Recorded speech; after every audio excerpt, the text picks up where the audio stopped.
And that's like one of those makeup secrets that people don't really talk about. So one of the best makeup tips I've ever learned. If you've been here before, welcome back to my channel. If you're not, hi, I'm Alicia and I love that you're here. This is the makeup routine you need to be doing if you want more compliments on your makeup. This is how I always do my makeup and it just comes out looking flawless every single time because I've honestly mastered this, okay? I've mastered the base routine and I've cracked the code on how to make your makeup look like a filter in real life. And I love this routine so much because you can build it up, you can build it down, you can use less products, you can wear this to work or school or to a job interview, you can wear this to a party, to an event. I'm also going to be showing you guys the main mistakes you're making with your makeup that are making it kind of turn out not the way you want it. So if your makeup is coming out looking patchy or cakey or is just not looking right, I'm gonna show you the mistakes you're probably making and how to fix them. Because I have been through it, okay? I have gone through my phases of having a terrible makeup where I wish somebody had told me what not to do. And now I'm finally in a place of my life where I know so much more. I've been through so much trial and error with makeup. And I went through it so you don't have to. And as your internet big sis, I'm not gonna let you walk around with makeup that doesn't look good. I am not even kidding. I always get friends and family members asking me, how do you get your makeup to look this good in real life? Because we all know that natural light can play tricks on you. If your makeup looks bad, it's gonna look worse in natural light. So whenever I'm with people, I get this question. And in this video, I'm gonna be showing you all of my tips and secrets to getting the most perfect makeup of all time. And the best part is you do not need to be skilled at this. Like, this is a no skill required, beginner friendly routine. So let's get into it. And remember to watch till the end because there are so many steps in this video that you should not be skipping if you do want flawless makeup. I always like to start it by prepping my skin because you want your makeup to kind of sit on a moisturized, hydrated base. Yes, even if you have oily skin. Using the Rhode Glazing Milk, I feel like this is my favorite thing. It was also in my 2024 favorites video. It just makes the skin look so glowy and healthy and basically just brings life back into your skin. Then I will use a moisturizer. This is the Tatcha Dewy Skin Cream. Prepping the skin is so important, you guys. And it's one of the main mistakes people make because they'll put makeup on top of dry skin and then wonder why it looks kind of gross and patchy, and sometimes dry patches will peek through. You have oily skin and you don't properly control that oil, your makeup is not going to last as long either. So skincare is kind of what makes your makeup look good. We cannot forget about SPF. I'm using the Innisfree Daily Defense Sunscreen. Love this stuff so much. As you can see, there's no white cast. It just melts into the skin. And what I love about it, it's also pretty affordable. Like, I think it's around $16 at Sephora. And this is so weird, but it's actually cheaper than a lot of drugstore sunscreens. It's so good. And look at the skin. We are ready to put makeup on. If I don't look like a glazed donut before starting my makeup, I'm doing it wrong. But that could be different for you. If you have oily skin, you probably don't want to look like this. Do what works for your skin, but make sure you are taking care of your skin. Now, I will usually do the skin prep routine a little bit before my makeup. So like maybe 15 to 20 minutes before, because I do want it to kind of soak in to my skin and get absorbed. A lot of times if you put makeup right on top of like all of the skincare, you might find that it pills a little bit, which we don't want. So wait a little bit if you can between skincare and makeup. This is another product that I had in my 2024 favorites. A lot of the things in this video are going to be things that I absolutely love because if I know and love something, I will use it forever and ever. Like, I get hyper fixated. One of my favorite primers of all time. This is the e.l.f. Power Grip Primer. I just do 2 pumps and then I just kind of push it into the skin. Basically, it's a little sticky, so your makeup is going to stick onto it and not move. I love doing my makeup so much. Like, makeup is my favorite thing. There's nothing better than when you are not in a rush to go somewhere, you have music on and you're just doing your makeup. It is truly like the best part of being a girl. Now you can go in with your skin tint or your foundation. Today I'm just going to go in with a foundation and I'm going to be using the House Labs foundation. This is so good. It is truly worth the virality. Like, I think everybody and their mothers was talking about this foundation and it's for good reason. It just makes the skin look blurred. It just erases your pores. It completely erases your pores. I don't know how Lady Gaga did this, but obsessed 10 out of 10. I actually have 2 of these because I could never find my right shade. I am so bad at shade matching, so I kind of mix these 2 shades together. First shade is 210 light medium neutral and the other shade is 300 medium neutral. I apply it to the back of my hand, then I just mix it up. One mistake a lot of people make with their makeup is putting a ton of foundation on and then wondering why it's cakey.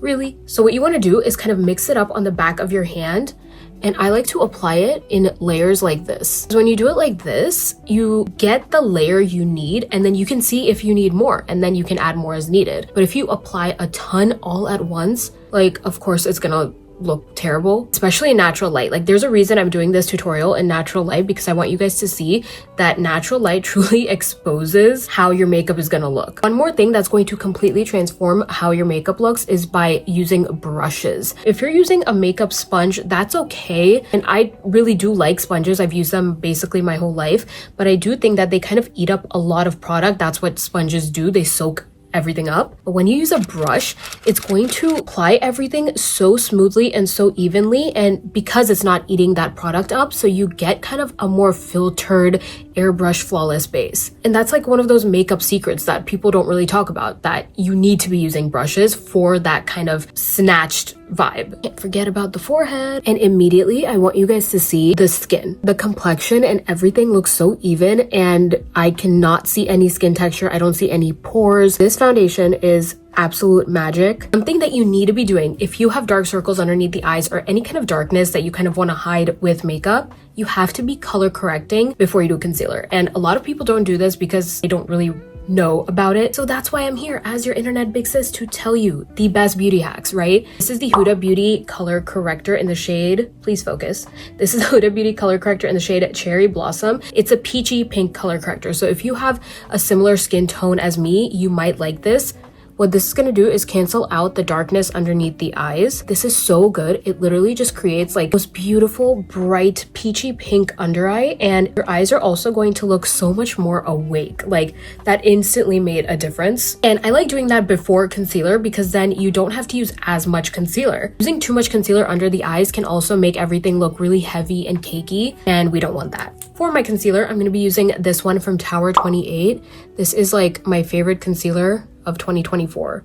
It is so good, so lightweight, extremely creamy. This is in the shade NoHo, and again, using a brush always. Like, one place I do not like using sponges is underneath the eyes, because what it does is it makes the under eyes look so patchy, because like I said, the sponge absorbs up all of the product, and then you get like a very patchy application of concealer. So one of the best makeup tips I've ever learned: use a brush for your concealer. If you're not going to use it anywhere else, at least use it for your concealer. This is the House Labs concealer brush. Drugstore also has great brushes. I know Real Techniques is a great brand for brushes. e.l.f. has great brushes. And now look at the under eyes. Look how smooth, and that is because I used a brush. Now, when it comes to applying bronzers and blushes, there is a method to the madness. You can't just be applying anything at any point in time. The best rule of thumb is to apply cream products before powder products, because if you put powder before cream, it just, again, you're gonna get super patchy makeup. This is the Milani cream bronzer in the shade Spilling Tea. I love this line by Milani because look how pigmented and beautiful this bronzer is,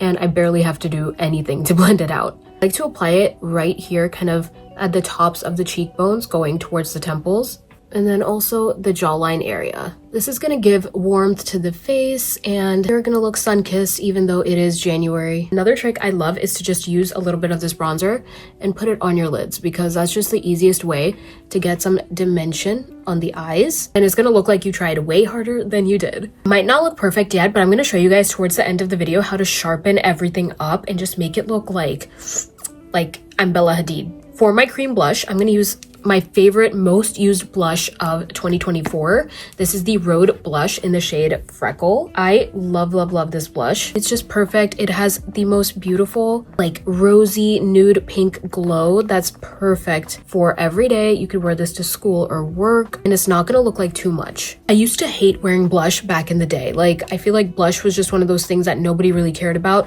but now everything is about blush, and I truly see the hype because it brings life back into the skin. Did I look like a zombie before I started wearing blush? Everyone always talks about how good Toasted Teddy is in this blush shade, which I also have. It's a much more deeper, like, pinky shade, and I love it, but this one is just so good for every day, and it's so cute. In the middle of your makeup is one of the most important steps that you cannot skip. If you want your makeup to last, you have to do this.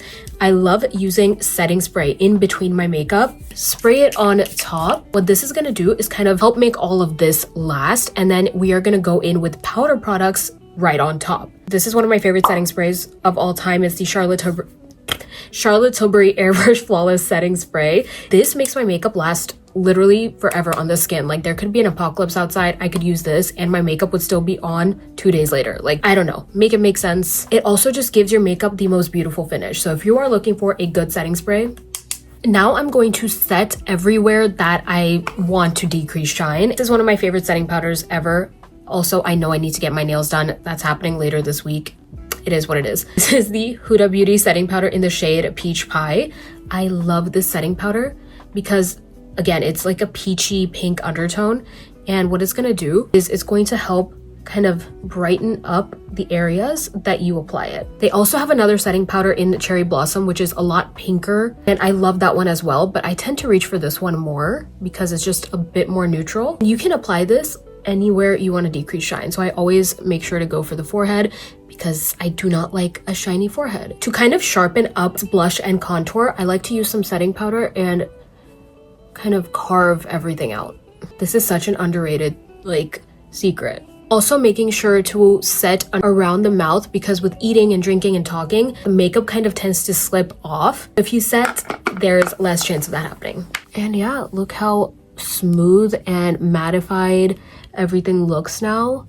And because the blush and bronzer are kind of like the top layers of makeup, I do tend to kind of slip off during the day first because a lot of times I've noticed that like I'll sit like this with my hands or like I'll just pick at my face so much more. And so by the end of the day, my blush and bronzer are completely gone. Stop touching your face and your makeup will last a lot longer. But two, the best way to kind of keep those colors on your face is to set them with powder. So for example, I'm gonna set my cream bronzer with a powder bronzer. This is the MAC Medium Golden Skin Finish Bronzer. Just kind of lightly dusting that on top of where I bronzed.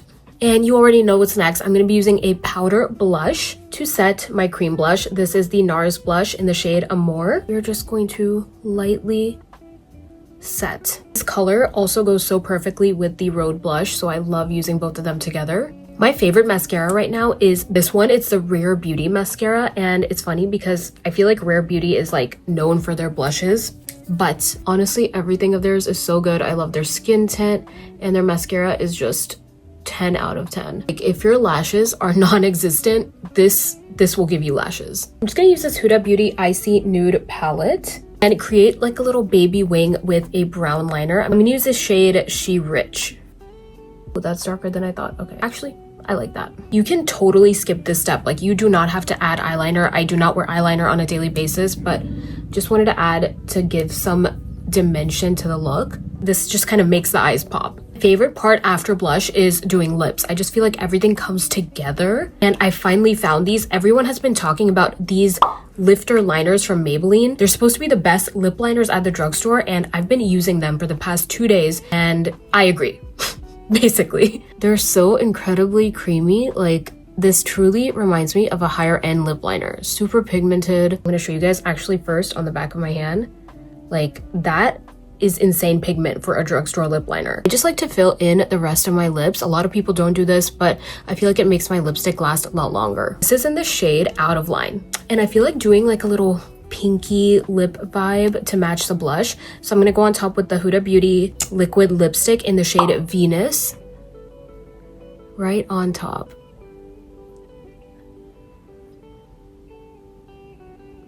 And because I've been loving a glossy lip lately, I'm just gonna go on top with the Rare Beauty lip oil in the shade Honesty.